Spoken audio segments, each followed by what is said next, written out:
আসসালামু আলাইকুম, কেমন আছেন সবাই? আশা করছি ভালো আছেন। আলহামদুলিল্লাহ আমিও ভালো আছি। তো আজকে পুঁইশাক দিয়ে শুটকি রান্না করব। এজন্য 1 আটি পরিমাণ পুঁইশাক নিয়ে কেটে নিয়েছি টুকরো টুকরো করে। যেহেতু শুটকি দিয়ে রান্না করব সেজন্য একটু ছোট ছোট করে টুকরো করে কেটে নিয়েছি। আর এদিকে নিয়ে নিয়েছি হচ্ছে লটিয়া শুটকি। এই শুটকিগুলোকে ভালো করে ধুয়ে পরিষ্কার করে কেটে নিয়েছি।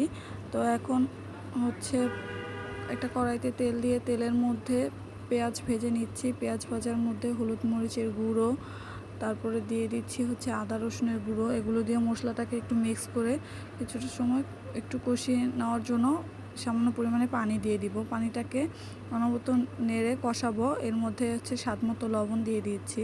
এখন এটাকে অনবরত নেড়ে কষাতে থাকবো। এতক্ষণ পর্যন্ত কষাবো যতক্ষণ পর্যন্ত না তেলটা মশলার উপরে ভেসে ওঠে। এই যে এই পর্যায়ে হচ্ছে এখানে আগে থেকে কেটে ধুয়ে পরিষ্কার করে রাখা শুটকিগুলো দিয়ে দিচ্ছি। শুটকিগুলোকে অনেক সময় নিয়ে ধুতে হবে, যেহেতু শুটকি একটা থাকে।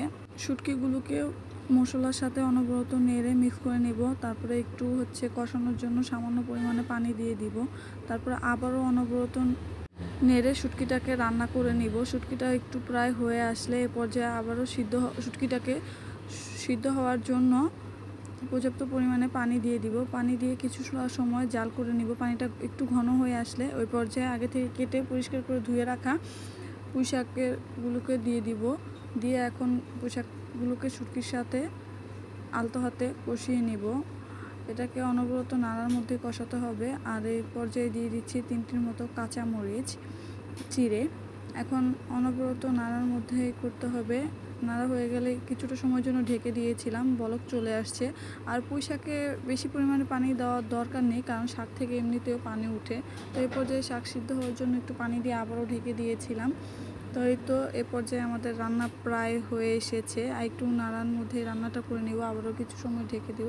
আর এই পর্যায়ে হচ্ছে লবণ দিয়ে দিচ্ছি শাকের জন্য। শাকের লবণ দিয়ে এখন আবারও সব কিছু একত্রে মিক্স করে নিব। এই তো আমাদের রান্না প্রায় হয়ে এসেছে।